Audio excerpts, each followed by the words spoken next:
नमस्कार दोस्तों, आपका स्वागत है हमारे इस चैनल में एडवोकेट कृष्ण कुमार त्रिपाठी। दोस्तों, अक्सर ये शिकायतें हम कई लोगों के मुंह से सुनते हैं जिनके ऊपर उनकी पत्नी द्वारा झूठा केस लगाया गया है।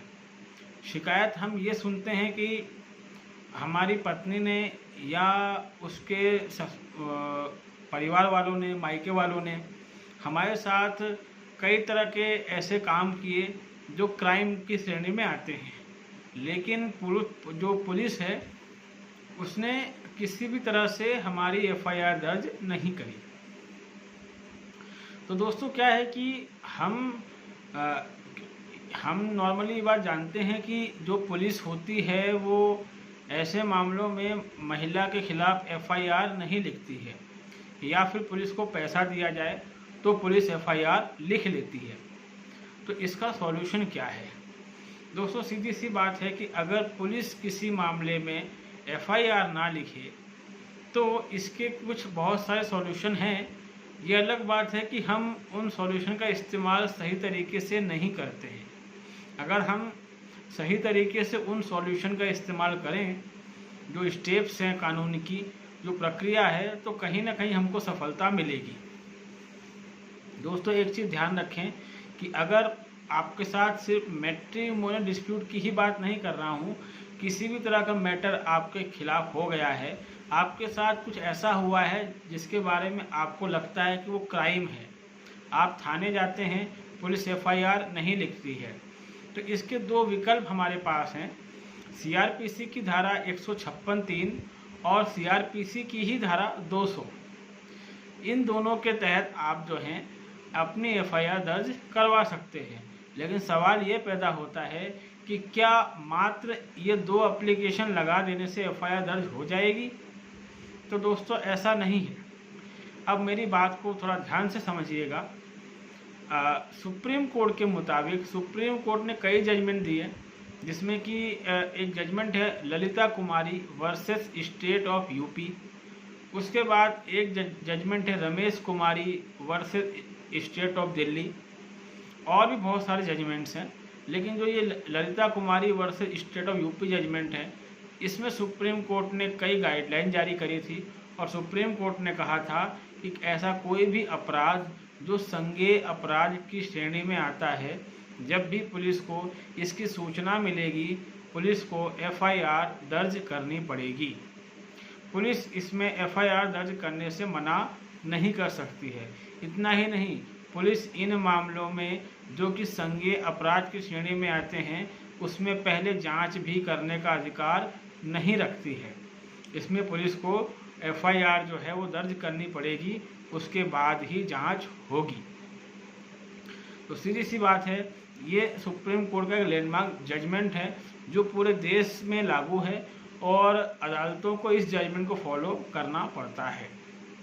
इसके बाद मैंने आपको अपने कई वीडियो में ये चीज़ बताई है कि हमारे जितनी भी अदालतें हैं वहाँ पर लीगल एड अथॉरिटी पाई जाती है। लीगल एड अथॉरिटी का सिर्फ यही अर्थ नहीं होता कि वो किसी को मुफ्त का वकील दिलवाए। लीगल एड अथॉरिटी का एक अर्थ ये भी है कि अगर किसी की एफआईआर दर्ज नहीं हो रही है तो लीगल एड अथॉरिटी जो है वो उस व्यक्ति के साथ थाने जाकर उस व्यक्ति की एफआईआर करवाए। इसको लेकर भी हमारे देश में एक जजमेंट मद्रास हाई कोर्ट ने दिया था, Sugesan transport private limited versus state of Chennai, ये जजमेंट है। इस जजमेंट में मद्रास हाई कोर्ट ने साफ साफ कहा था कि जो न्याय का अधिकार है वो संविधान के तहत दिया हुआ अनुच्छेद 21 के तहत मिला मौलिक अधिकार है, और अगर किसी व्यक्ति की एफआईआर दर्ज नहीं हो रही है तो विधिक सेवा प्राधिकरण या जिसको कहते हैं लीगल एड अथॉरिटी, जिसका कार्यालय हाई कोर्ट में भी होता है, जिला कोर्ट में भी होता है, सुप्रीम कोर्ट में भी होता है। तो सीधी सी बात है कि जो जिला कोर्ट है कहीं या हाई कोर्ट है, जहाँ भी आपको सूटेबल लगता है, वहाँ के अधिकारियों को एक सूचना पत्र देकर उनसे निवेदन कर सकते हैं कि हमारी एफआईआर को दर्ज कराया जाए। तो इस तरीके से लीगल एड अथॉरिटी भी जो है वो आपकी एफआईआर को दर्ज कराने में आपकी मदद करेगी या उसको करना ही पड़ेगा। ठीक है। इसके अलावा जो 156(3) की एप्लीकेशन हम लगाते हैं तो उनके अंदर सुप्रीम कोर्ट के जितने भी जजमेंट्स हैं उसका हवाला ज़रूर दें। ठीक है।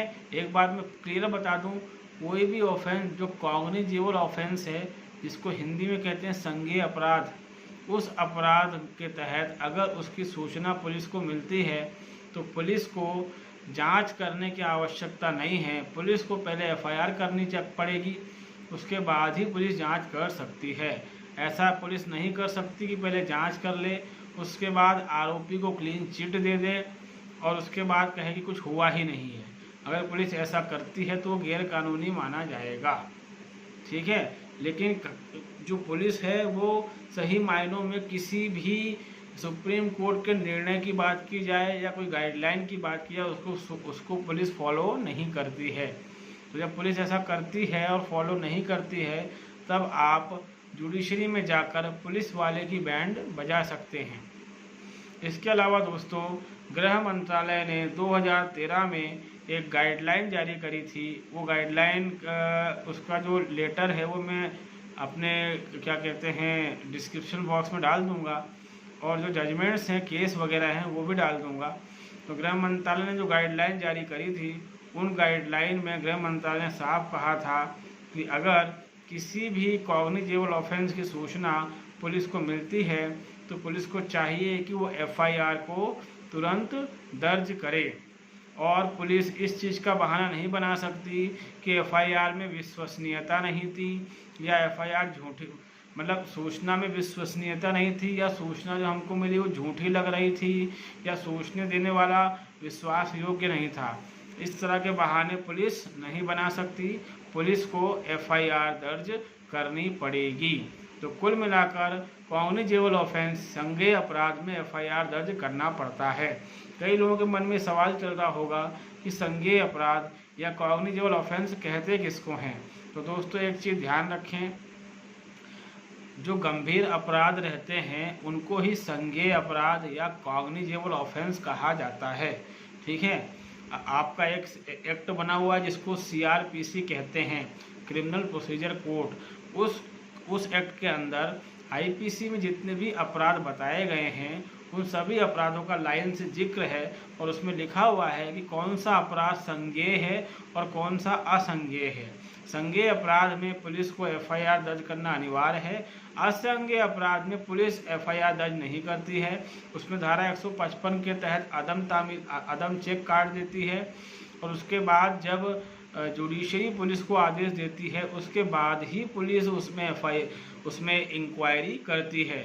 किंतु संज्ञेय अपराधों में ऐसा नहीं है। संज्ञेय अपराधों में एफआईआर दर्ज करते ही पुलिस को इंक्वायरी करना है। कौन सच्चा है कौन झूठा है इसके बारे में पुलिस को पूरी चार्जशीट तैयार करनी है और जुडिशरी को इसके बारे में बताना है। तो सीधी सी बात है कि ये सब एफआईआर दर्ज कराने के पैतरे होते हैं। अगर आपकी एफआईआर दर्ज नहीं की जा रही है तो इसका स्टेप ये है कि पहले आप पुलिस को एप्लीकेशन दें।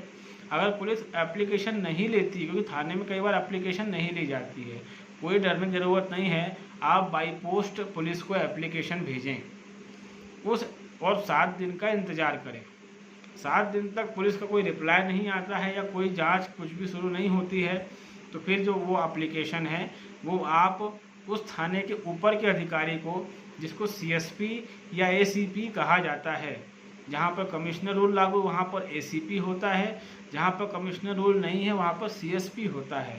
तो दोनों एक ही रैंक हैं, अलग अलग नाम जरूर हैं इनके। तो अगर पुलिस थाना प्रभारी एफआईआर दर्ज नहीं करता है तो आप सीएसपी को लिखें या फिर एसीपी को लिखें। ठीक है। और एसीपी ऑफिस सीएसपी ऑफिस में तुरंत एप्लीकेशन को तो ले लिया जाता है, भले कार्रवाई हो या ना हो।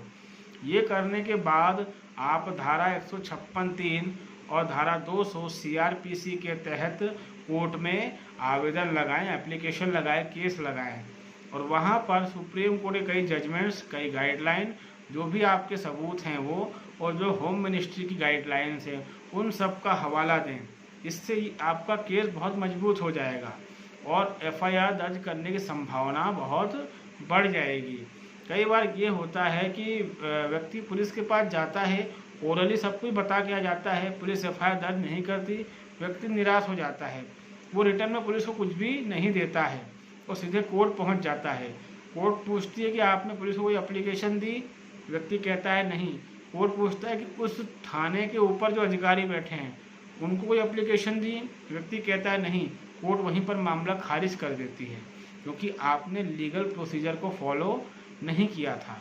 जो भी लीगल प्रोसीजर दोस्तों उसको फॉलो करना पड़ेगा, उसको फॉलो नहीं करेंगे तो कोर्ट को बहाना मिल जाता है आपकी एफआईआर को, सॉरी आपकी जो एप्लीकेशन उसको खारिज करने का। इसलिए बिना लीगल प्रोसेस को फॉलो किए कभी भी सीधे कोर्ट ना जाएं। तो दोस्तों इस तरीके से आप जो हैं अपनी एफआईआर दर्ज करवा सकते हैं, फिर चाहे वो आपका मैट्रिमोनियल डिस्प्यूट ही क्यों ना हो। अगर आपकी वाइफ आपके घर पे चोरी करती है या फिर झूठे केस लगाने की धमकी दे रही है या फिर एक्सटॉर्शन करने की कोशिश कर रही है कि मैं ऐसा कर दूंगी, इतने पैसे देने पड़ जाएंगे, ऐसा कुछ भी आपको संदेह होता है, या आपकी वाइफ के परिवार के जो मेंबर्स हैं, आपका साला है, ससुर है या और कोई है, ऐसा कुछ भी होता है तो आप एफआईआर ज़रूर करवाएं। अगर थाने से एफआईआर नहीं हो रही है तो आप जो हैं कोर्ट की शरण लें और कोर्ट से एफआईआर करवाएं, उनके पीछे पड़े रहें। इससे होगा ये कि उनके ऊपर भी दबाव बनेगा। ये काम जरूर करें दोस्तों, इससे कहीं ना कहीं आपका केस भी स्ट्रांग होगा, ठीक है। क्योंकि कई ऐसे केस आए हैं जहाँ पर किसी व्यक्ति पर उसकी पत्नी ने हमला करवाया या पत्नी ने उसके घर पर चोरी करवाई या ससुर ने या साले ने उस व्यक्ति पर अटैक करवाया। बहुत सारी ऐसी चीज़ें देखने को मिली हैं, लेकिन फिर बाद में लोग कहते हैं कि सर हम थाने गए, हमारी एफआईआर ही नहीं हुई। कोई दिक्कत नहीं है, मैंने जो तरीका बताया है इसको अपनाइए, एफआईआर पुलिस को लिखनी पड़ेगी, ठीक है दोस्तों। तो उम्मीद है कि हमारा ये वीडियो आपको पसंद आया होगा, ठीक है। वीडियो में कमेंट आप करते हैं अच्छी बात है, लेकिन साथ में लाइक भी कर लिया करें, ज़्यादा बेटर है। सब्सक्राइब भी करें, हमारे वीडियो को शेयर भी करें, ठीक है, ताकि आम आदमी तक जो है ये जो एक मैं कानून का ज्ञान दे रहा हूँ ये पहुँचता रहे, ताकि आम आदमी को भी कोई बेवकूफ़ ना बना सके। तो दोस्तों तब तक के लिए बहुत बहुत